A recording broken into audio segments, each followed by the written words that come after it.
Kita ketawai kalau ada orang kok pikirannya uang saja, tapi buktinya kita tidak punya duit juga stres. Maka yuk, tidak usah malu-malu, kita bahas sekalian. Mengelola uang itu sebenarnya tidak terlalu banyak berhubungan dengan kecerdasan. Lebih banyak berhubungan dengan perilaku. Jadi berhasil atau tidaknya kita mengelola uang dengan baik, itu sebenarnya perilaku kita. Salah lumus kita gugur, nggak jadi orang kaya kita. Gimana caranya jadi kaya dan gimana caranya tetap kaya. Untuk jadi kaya, ini awal tetap ya, diperlukan.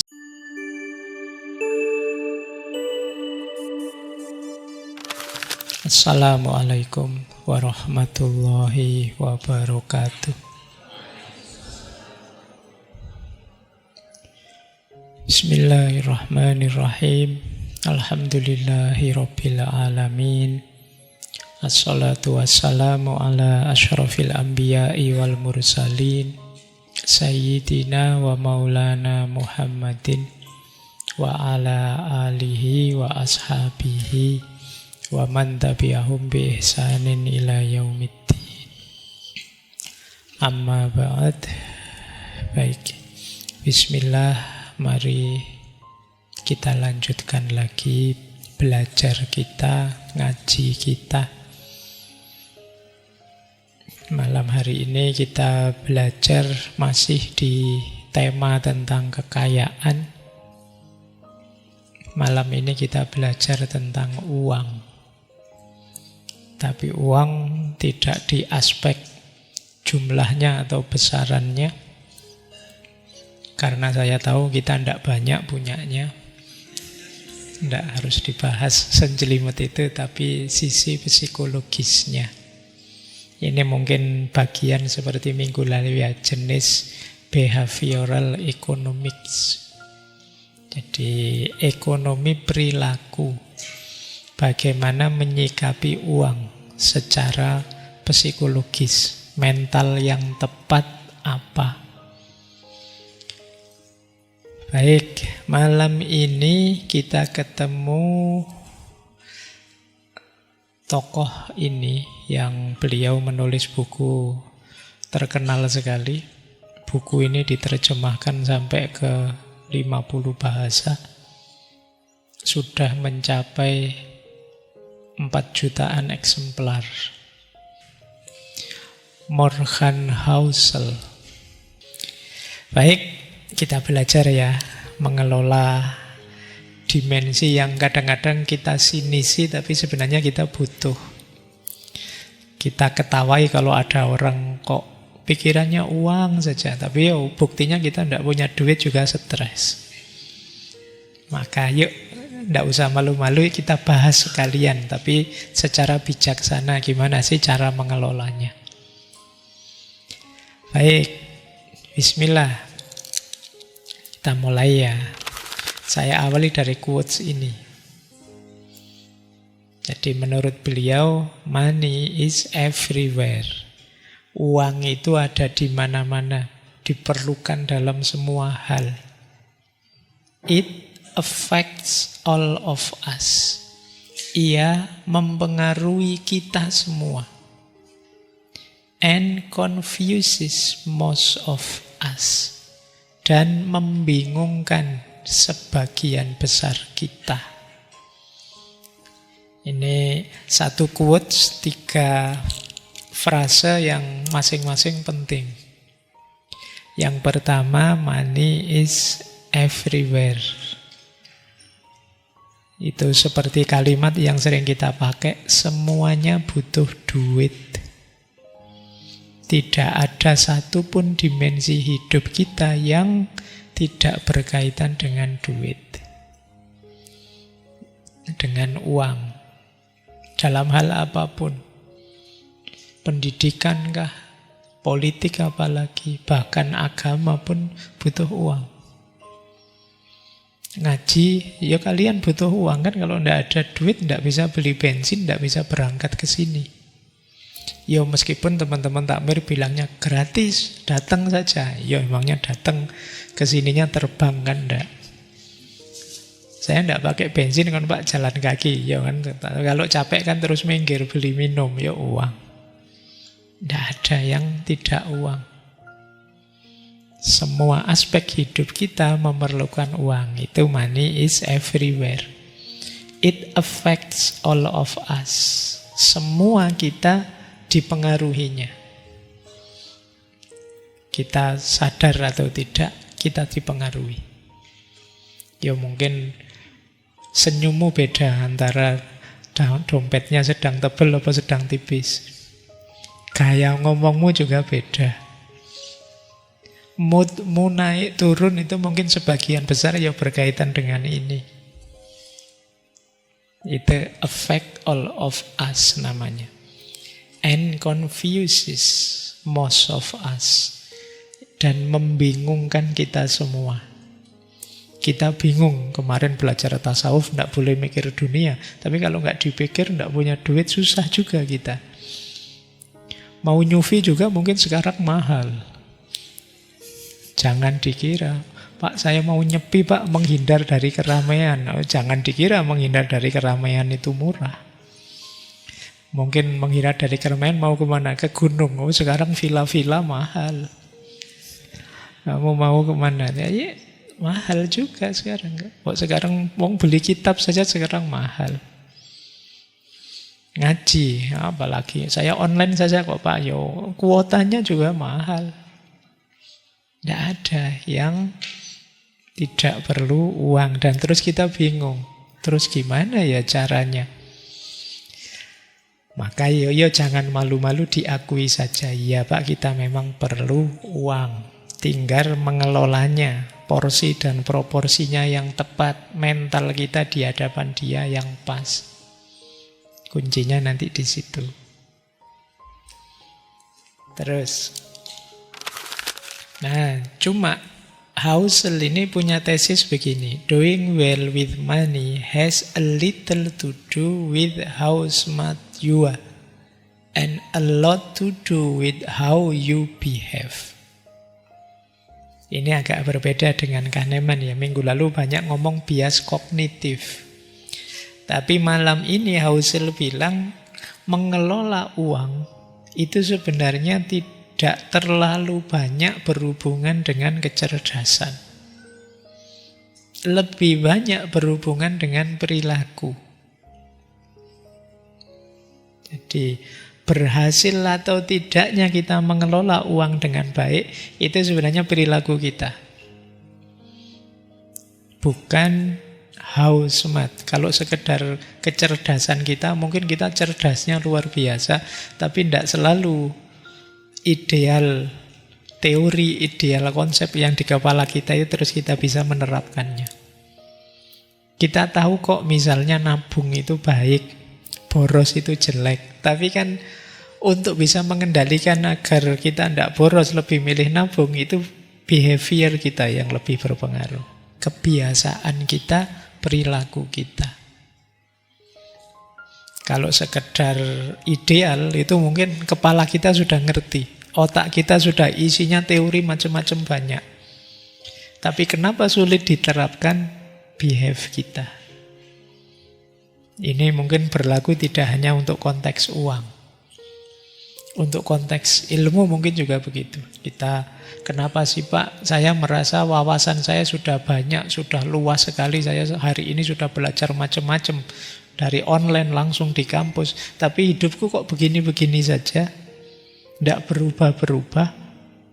Saya sudah tahu ini baik, ini buruk, ini ideal, ini tidak. Tapi kok mengubahnya, menerapkannya dalam hidup susah. Karena behavior kita. Perilaku kita sehari-hari tidak kompatibel dengan ideal yang ada di kepala. Tidak cocok. Oke, baik. Yo nanti bisa kalian cermati sendiri ya. Kita keseharianku yang tidak cocok dengan idealku apa, itu mesti ketemunya banyak. Maka malam hari ini Housel mengajarkan kita mengubah mindset, mengubah perilaku.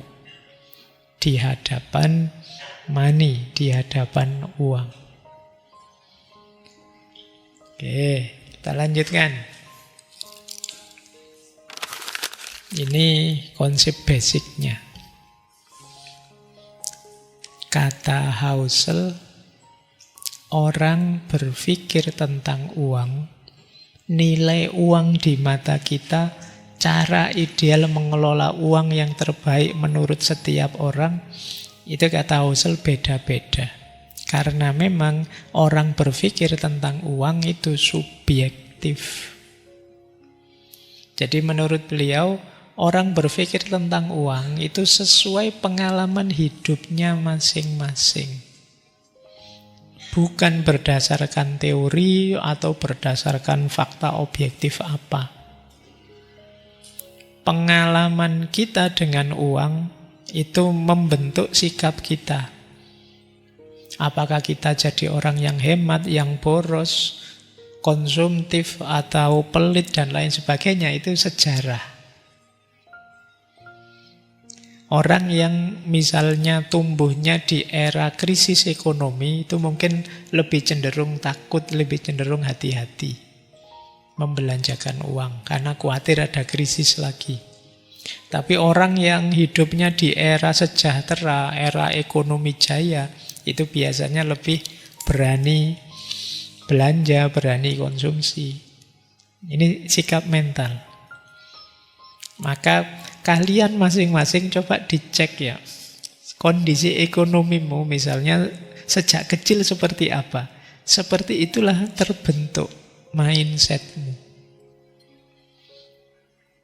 Yang kalau saya dulu kecil di rumah itu, kalau makan telur, itu telur satu diiris jadi 4 untuk berempat. Oh, mungkin beda dengan mungkin kalian dulu di rumah, alah telur pak bisa sesuka-suka lah masak telur, makan telur. Setiap kali Indomie ya nambah telur sekian itu. Dari saya yang harus dipecah 4. Itu persepsi saya tentang telur, tentang makanan itu mungkin berbeda. Tentang uang juga begitu. Kalian mungkin kaget lihat temanmu sekali makan ratusan ribu padahal masih mahasiswa. Sementara kalian makan bakso 20.000 mengkerut ke anumu. Mahal ya, bisa begitu. Jadi dari mana sejarah? Masing-masing orang beda. Jadi orang berpikir tentang uang itu subjektif. Maka menurut Husserl tidak ada cara yang benar, yang universal mengelola uang. Yang menurut kita masuk akal mungkin bagi orang lain tidak. Ini maksudnya nanti kita jangan suka menghakimi orang. Jangan suka mencela gaya hidupnya orang. Mereka anak sejarahnya masing-masing. Orang yang pernah ketipu apa, itu mungkin dia sangat trauma sehingga tidak mau bisnis itu lagi. Kalian yang mungkin di rumahnya orang tuanya PNS misalnya, itu mungkin pikiranmu terbentuk pekerjaan paling enak, paling ideal itu PNS. Yang orang tuamu TNI apa polisi, itu kemungkinan kamu akan cenderung masuk TNI atau polisi karena kalian melihat orang tuamu. Ini yang disebut sejarah.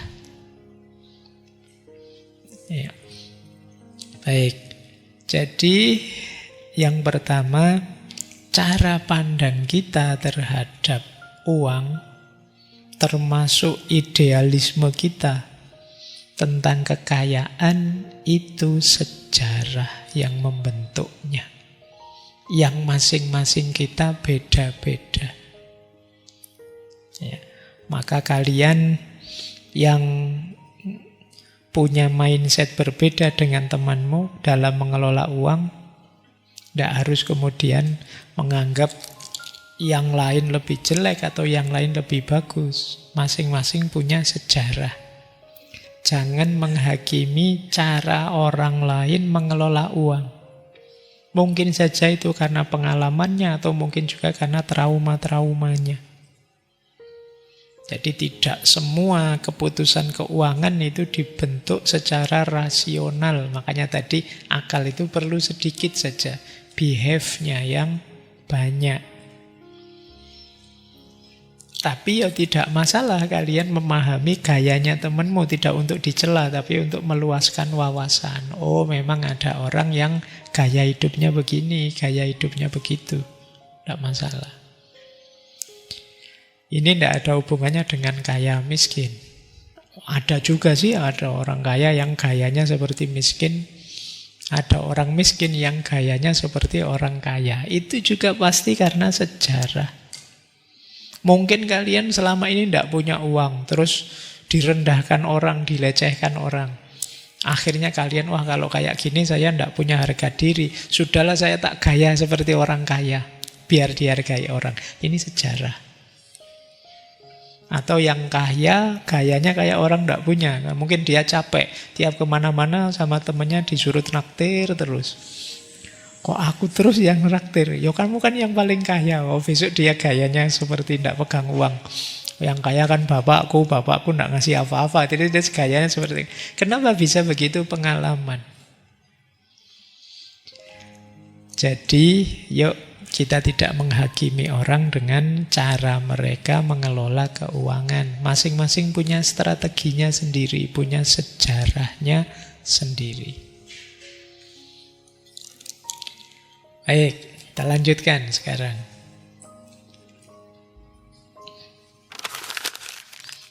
Ini juga dibahas panjang oleh Husserl tentang luck, keberuntungan, dan resiko.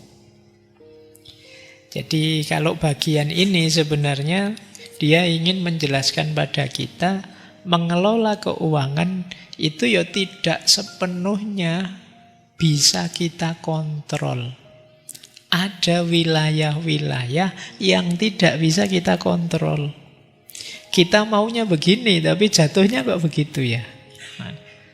Jadi itu yang harus kita sadari. Jadi ini kesadaran kedua. Kesadaran yang pertama tadi, tiap orang beda-beda, tiap orang anak sejarahnya masing-masing. Kesadaran kedua, tidak semua hal bisa kita kontrol, termasuk dalam urusan keuangan. Makanya ada luck, ada risk. Luck itu, keberuntungan itu, kita tidak mengarah ke sana tiba-tiba dapat keuntungan. Ini namanya luck. Kebalikannya risk. Kita tidak menginginkan itu tiba-tiba datang.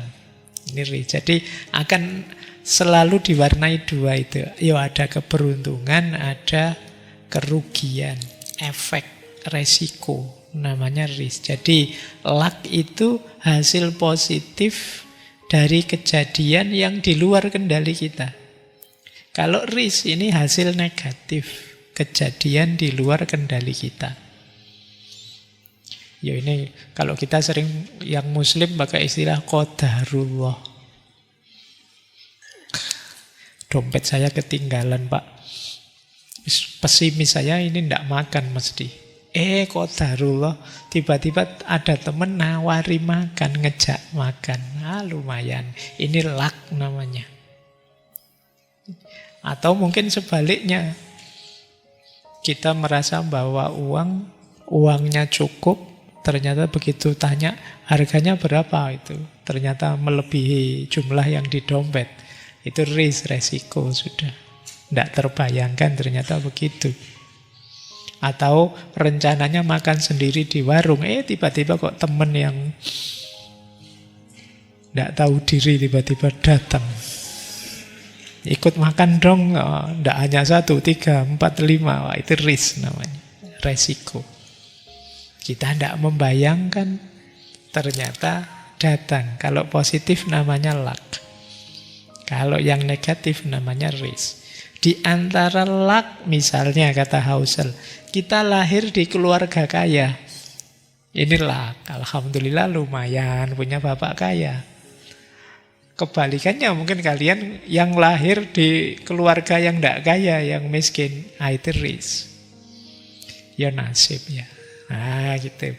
Jadi ini kok keberuntungan dan resiko. Banyak orang kaya karena memang orang tuanya kaya. Ini mesti ada unsur luck-nya. Ya tentu saja dia untung orang tuanya kaya, fasilitasnya lengkap. Atau investasi.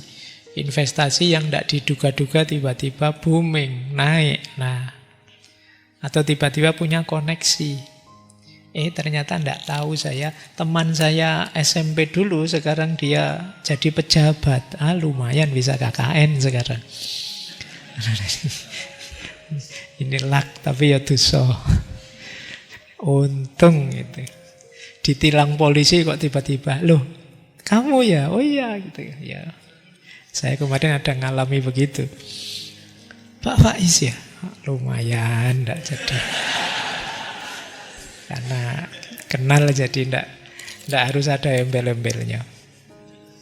Itu namanya luck, keberuntungan.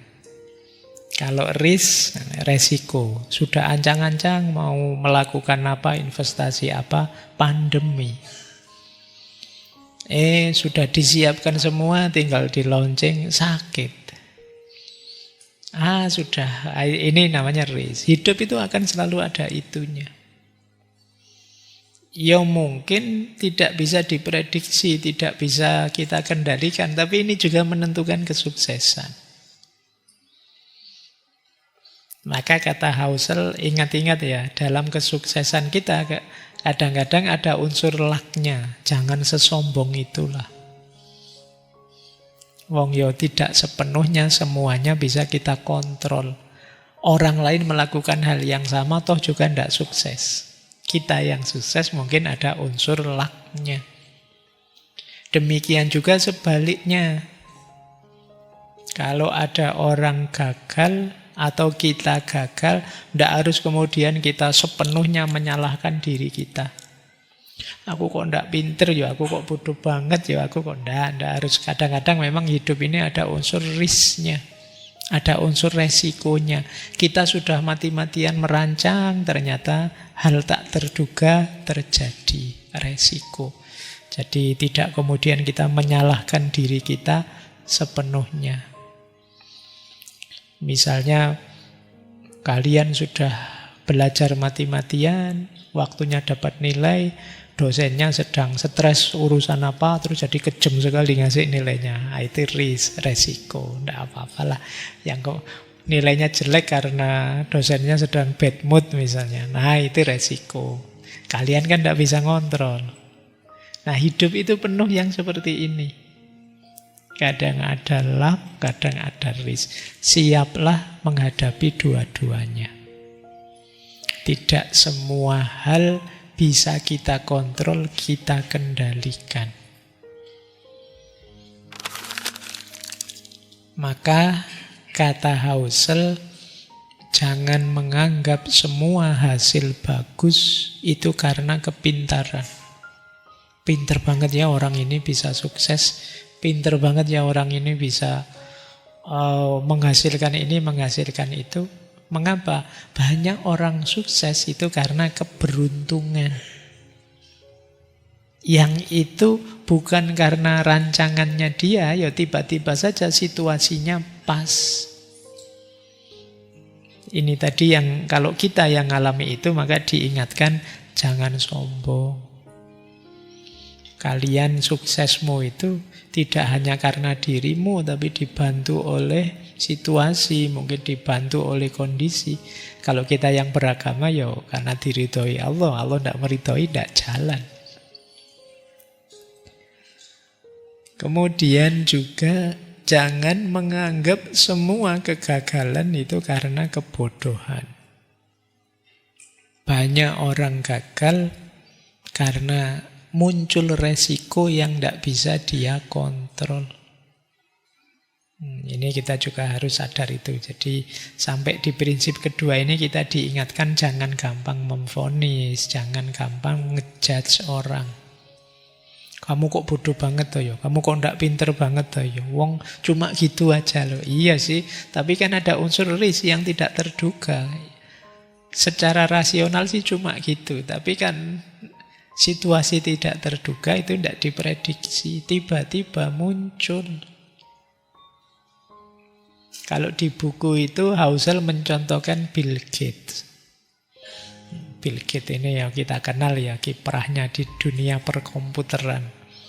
Itu saat itu dia mendapatkan keberuntungan karena bisa sekolah di salah satu sekolah yang tahun 70-an tapi sudah punya akses ke komputer. Ini menguntungkan Bill Gates sehingga kemudian dia bisa berkiprah di bidang itu. Hal yang sama terjadi dengan temannya. Kalau di situ disebut namanya Ken Evans. Temennya Bill Gates, podo-podo pinter sama-sama cerdasnya luar biasa, tapi terus meninggal karena kecelakaan. Ya kan nasibnya beda. Yang satu ketemu resiko, yang satu ketemu luck, keberuntungan. Jadi ternyata hidup ini tidak seeksak itu, termasuk urusan uang. Jadi Housel bilang beberapa orang terlahir dalam keluarga yang mendukung pendidikan, yang lain sebaliknya. Ini nanti ada efeknya. Beberapa terlahir dalam ekonomi yang berkembang pesat, yang mendukung kewirausahaan.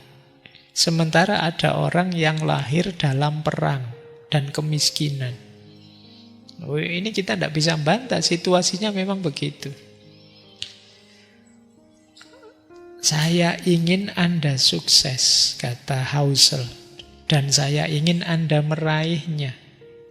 Namun sadarilah bahwa tidak semua kesuksesan itu karena kerja keras. Dan tidak semua kemiskinan disebabkan oleh kemalasan. Maka jangan overestimate pada orang yang sukses dan jangan underestimate pada orang yang gagal. Kita kan selalu kalau ada orang gagal itu melihatnya jelek terus. Alah mesti males itu, mesti tidak memberikan semuanya. Gitu, kayak apa ya kamu ngerti lelahnya dia, capeknya dia, dengan santainya kita menyebut dia males-malesan, tidak serius. Ada banyak faktor risk dalam hidup ini. Atau kalau ada orang sukses, wah kita puji setinggi langit, kadang ceritanya dilebih-lebihkan. Oh ini dia orang hebat, ini pinter ini, itu kalau ditelusuri nasabnya mesti ketemunya orang-orang kaya lah. Malah dilebih-lebihkan sampai kemana-mana. Padahal mungkin ada banyak faktor luck saja. Oke ya, saya banyak diceritai orang yang kenal ngaji filsafat itu karena diuntungkan oleh pandemi. Jadi ngertinya pandemi, sebelumnya tidak ada orang kenal ngaji filsafat, tapi begitu pandemi terpaksa orang di rumah, daripada nganggur, terus ketemu ngaji filsafat terus kenal. Banyak yang begitu. Itu kan ini yang disebut faktor. Saya tidak bisa mengendalikan. Pandemi bukan ciptaan saya. Tapi diuntungkan oleh itu. Itu namanya faktor luck. Atau mungkin kan banyak yang bilang, Pak, saya kalau dengerin ngaji itu terus bisa tidur misalnya. Nah, saya diuntungkan dengan mentalnya orang hari ini yang suka overthinking jadi sulit tidur. Ngaji filsafat mengambil keuntungan dari situ. Itu namanya luck. Makanya kalau ada yang tanya, apa Pak rahasianya kok bisa sukses? Saya tidak pernah merancang untuk bisa sukses. Ya jalan-jalan sendiri ketemu keberuntungan ini, keberuntungan itu. Baik, jadi ini harus kita pertimbangkan juga. Jadi mengelola uang sebelum segalanya nanti kita merancang sampai detail, ayo diingat-ingat ya. Hidup ini tidak seeksak itu, tidak sepasti itu. Masih ada luck and risk. Ini kalau dibawa ke tasawuf lebih tajam lagi ini kan. Kita itu kuasanya hanya merancang. Yang menetapkan hasilnya, yang mengintervensi segala yang tidak mungkin jadi mungkin, atau yang seolah-olah sudah pasti jadi tidak mungkin, Apa yang tidak bisa, yang Allah lakukan, yang Tuhan lakukan. Itu faktor luck and risk-nya lebih besar bagi kita yang beriman. Makanya jangan sembrono, jangan sombong. Ternyata hidup kita yang tidak sepasti itu. Baik, kita lanjutkan. Nah, selanjutnya Husserl juga membedakan antara rich and wealth. Rich itu kaya. Sebenarnya maknanya sama, cuma wealth itu orang sering menerjemahnya kekayaan. Kata Husserl, you can be wealthy and not rich. You can be rich and not wealthy. Ini kalau diterjemah letterlock bisa, engkau bisa kaya tapi sebenarnya tidak kaya. Bisa juga tidak kaya tapi sebenarnya kaya. Itu bulatnya. Tapi sebenarnya maksudnya beda. Kita sering menganggap sama. Rich itu kaya, itu kekayaan yang tampak, uang yang tampak. Kalau wealth itu uang yang tidak terlihat. Kalau uangnya saya simpen di tabungan itu wealth. Tapi begitu saya belikan HP itu rich. Ya. Sudah dalam wujud laptop Pak, itu rich. Tapi ini aset Pak saya simpen, siapa tahu nanti saya ada kebutuhan ya saya pakai. Itu wealth. Ini tidak sama. Kata Husserl, kekayaan yang sejati itu bukan yang kita pamerkan. Justru yang kita simpan. Jadi kekayaan itu yang aset yang belum kita belanjakan. Itulah kekayaan sejati. Jadi ya, ini kebalikan ya. Ini teorinya agak unik. Berarti kalau kalian lihat temanmu mobilnya mewah ya, rumahnya besar sekali ya, itu belum jadi parameter dia benar-benar kaya. Bisa saja mobilnya mewah, rumahnya besar, tapi utangnya juga banyak. Tidak bisa jadi ukuran. Kayak bisa saja tiap hari gonta-ganti mobil, yo ternyata supir taksi misalnya. Itu kan Pak, kelihatannya dari luarnya kan, kalau sekedar itu yo mirip seperti itu. Jadi orang sering menyamakan kekayaan itu dengan barang yang diperlihatkan. Mobil, rumah, jam tangan mewah. Padahal itu menunjukkan bukan kekayaan yang dimiliki, tapi kekayaan yang telah hilang dibelanjakan. Itu kan hasil konsumsi semua. Apa yang dipamerkan itu menunjukkan konsumsi, tidak menunjukkan simpanan kita. Bisa saja orang yang barangnya mewah semua, tapi sebenarnya dia tiap hari di WA sama pinjol, debt collector ngejar-ngejar, bisa saja begitu. Jadi itu bedanya rich and wealth. Bisa saja orang kelihatan kaya, tapi sebenarnya tidak kaya. Rich, tapi tidak wealth. Ini kita ingat-ingat ya. Oh, ini menenteramkan kita yang tidak punya barang mewah. Kalau ditanya orang, saya itu kayaknya biasa gini, tapi ya tidak mesti juga kok gitu. Kan kadang-kadang kalian lihat orang kaya-kaya itu kalau kemana-mana kan malah kadang simple banget. Hanya pakai sandal jepit, hanya pakai kaos biasa. Sementara orang yang kaya baru biasanya itu, kaya nih. Tiap bulan ganti HP, padahal kalau mau pakai HP tanya dulu, ini budgetnya gimana ya, gitu bisa gitu. Terus bisa gonta-ganti mobil, pakai baju mewah, mewah. Itu rich. Tapi belum kaya yang sejati. Kaya yang sejati itu wealth. Simpenan saya banyak. Saya sih hidup sederhana Pak, tapi memang saya banyak nabung untuk masa depan. Tidak apa-apa lah sekarang tirakat sebentar, tapi ini orang kaya. Jadi semakin lama simpenannya numpuk, ini orang kaya. Maka kalian jangan kaget, tiba-tiba ya ada orang cuma jualan mie ayam bisa naik haji. Kok banyak ya uangnya? Ya banyak, tidak dipamerkan pada kalian. Dia simpen itu jadi aset. Terus bisa daftar haji. Padahal mungkin tiap hari hanya nyimpen uang 50 ditabung sekian puluh tahun bisa naik haji.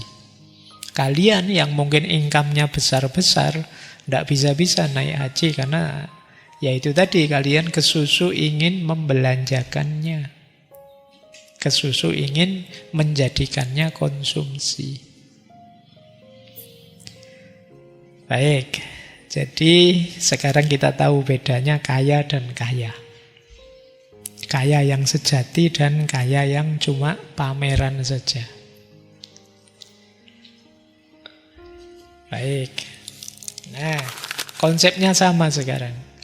Perlu juga, kata Husserl, kita membedakan antara getting wealthy dengan staying wealthy. Getting wealthy itu gimana kita menjadi kaya.